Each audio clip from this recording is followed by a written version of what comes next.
Uy, Mars, sad ka daw? Ito kasi si VP Sara. Umuwi-uwi pa ng Pilipinas. Ginawa ka na namang separada. Dinala yung bodyguard niya, no?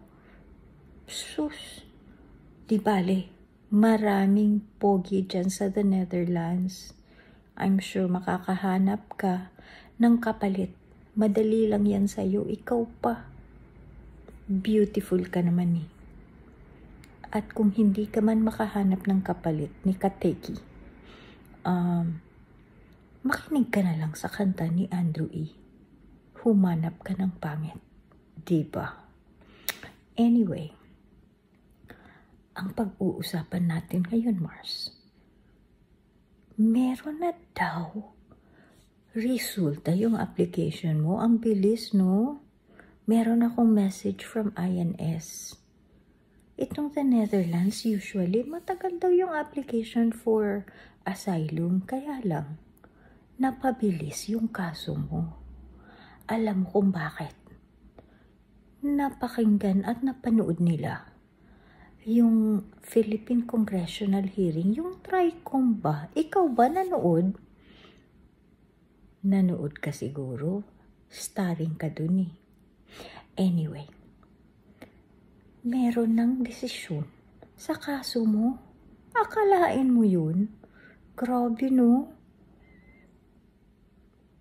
Alam mo ba kung anong desisyon? At alam mo ba kung bakit sila nagka-desisyon ng ganun? Napakinggan nila ang napakagaling na testimonya ni Pebbles Talakera. Akalain mo yun? Napanood ng taga the Netherlands ang testimonya ng isang Pebbles Talakera. Sabi nga nila, ano ba naman yung Pilipinas? Parang gumagawa ng hollow blocks ang mga tao dun. May bato, may pebbles, semento na lang ang kulang. But going back to the topic, ang petition mo daw, Mars, denied dahil sa iyong special skill. Akalain mo yun, ikaw pa yung may special skill. Saka madi-denied yung petition mo. Your application for asylum has been denied because of your special skill. Ano ba yung special skill mo? Your special skill na binulgar mo. Ano nga yun? Sinabi mo kasi na magaling kang magpabagsak ng gobyerno. Natatakot ang the Netherlands. Baka naman daw yung gobyerno nila ang pabagsakin mo. Ikaw kasi, Mars.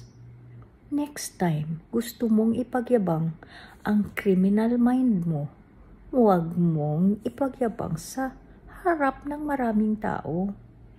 O, sige ha, good luck na lang. Maghahanap ka na naman ng bagong bansa na pag-a-applyan mo ng asylum. For now, it's babush, baklush. Bye!